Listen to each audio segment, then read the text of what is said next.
The low bar back squat is a compound exercise that targets more of the posterior chain muscles in the glutes, hamstrings, and lower back. This variation allows for heavier loads as it shifts more of the weight to your hips and glutes, making it ideal for powerlifters while also reducing potential knee strain. However, it can also strain the shoulders due to the bar's lower position. In contrast, the traditional high bar squat targets the quadriceps more and mimics a more upright torso, but it typically uses lighter loads compared to the low bar squat.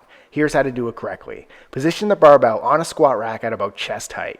Grab the bar slightly wider than shoulder width using a thumbless grip by placing your thumbs over the bar. Duck under the bar and position it securely on your back. Place the bar lower on your back compared to a high bar back squat, just below the ridge of your shoulder blades resting on your posterior deltoids. Keep your wrists straight and elbows pointed slightly backward, creating tension in your upper back.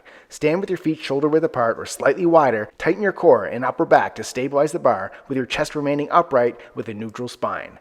Take a deep breath, brace your core, then push your hips back and down, keeping the movement controlled. Keep your knees tracking over your toes, not caving inward. Lower until your hips are slightly below parallel with your knees or as deep as your mobility allows. Avoid rounding or overarching your back. The barbell should travel in a straight line over your midfoot throughout the movement. Drive through your heels and emphasize pushing your hips upward to engage your posterior chain as you push the weight upward while extending your hips and knees simultaneously. Repeat for reps.